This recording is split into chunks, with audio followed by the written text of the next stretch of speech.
This is your WCFW Daily News Roundup for 105.7 CFW in Chippewa Falls and 93.5 The Tap in Eau Claire.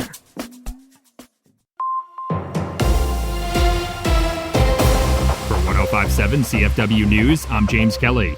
State Senator Jesse James has been selected as the next chief of police for the village of Lake Hallie. State Senator James previously announced his intent to retire at the end of his current term, ending his campaign for the newly redrawn 31st State Senate District. He currently represents the 23rd State Senate District and cited personal reasons behind his decision to retire so he can spend more time with his family.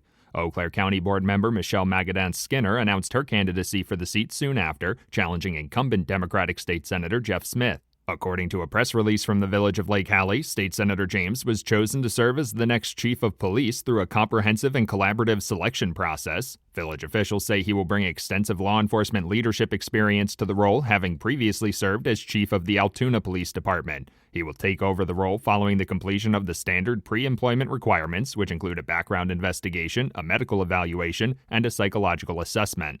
The Hallie Firefighter Association is inviting Chippewa Valley residents to a pancake breakfast this weekend to help them raise the money needed for more protective equipment. Organization officials say there are 40 firefighters at Chippewa Fire District Station 1, and their budget can't always cover the cost of protective equipment like thermal imagers that they need. They also say new gear for just one firefighter can cost upwards of $5,000. The Pancake Breakfast fundraiser will take place at Chippewa Fire District Station 1 on Sunday from 8 a.m. to noon.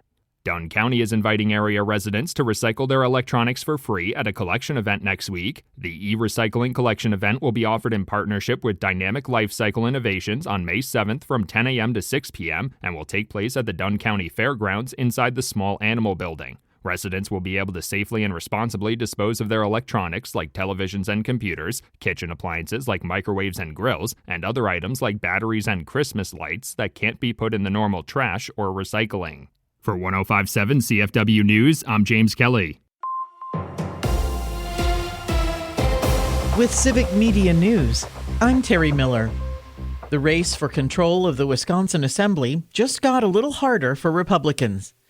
Representative Dean Coffert says he's stepping aside, leaving behind a swing seat that could be one of the most competitive in November. Coffert spent decades serving in the Neenah-Menasha area. A tax break meant to bring data centers to Wisconsin could cost the state more than $2 billion in lost revenue, according to a Wisconsin Watch report.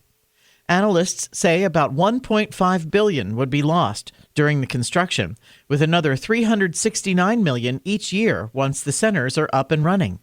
Supporters argue the projects bring jobs and long-term economic benefits, while critics say lawmakers should revisit the deal and ask for more in return.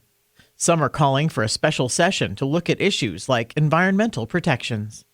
A federal lawsuit says Dane County deputies used excessive force during a protest at Ridgeland Farms.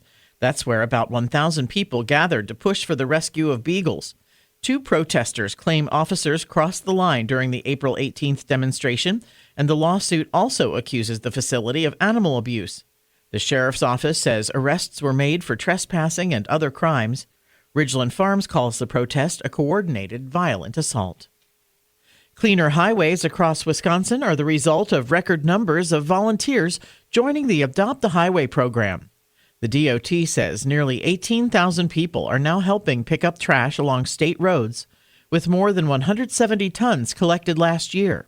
With crews already out working, officials are reminding drivers to slow down, stay alert, and move over when possible. They say that extra caution can help keep volunteers safe. More news is available at civicmedia.us. Brewers baseball tonight. Hi, I'm Mike Clemens with sports. The Brewers take on the Arizona Diamondbacks at American Family Field. The D-backs coming off a 12-7 win over San Diego on Sunday. The Brewers expected to start right-hander Chad Patrick. NFL, the Packers surprised everyone when they traded up to draft a kicker, Trey Smack, out of Florida, as he kicked in cold weather like Green Bay. I talked to, the Packers, and I grew up in Maryland, so it's not new to me, or, always done it. It's kind of how I started out kicking in cold weather. College basketball, forward Nolan Winter on his decision to return to Wisconsin for his senior year. I love it here. I've been happy here every year. The teammates I've met, the people I've met, and with the portal, the people that the coaches continue to bring into the locker room, they make it easy for me and all the returners to get to know them and get along, and it's been a blast. That's the Badgers' Nolan Winter. With sports, I'm Mike Clemens. Mostly sunny today and not as windy as it was yesterday. We'll get to the low to mid-50s for a high this afternoon. Tonight, mostly cloudy. We'll drop to 36 for a low. Tomorrow, mostly sunny with a high right around 57. I'm meteorologist Sean Cable. Outside now, it's 46. That's your WCFW and the TAP Daily News Roundup from Civic Media. Subscribe to this podcast on Spotify, Apple, or wherever you find your podcasts. Find more news at WCFW.FM or thetap.fm.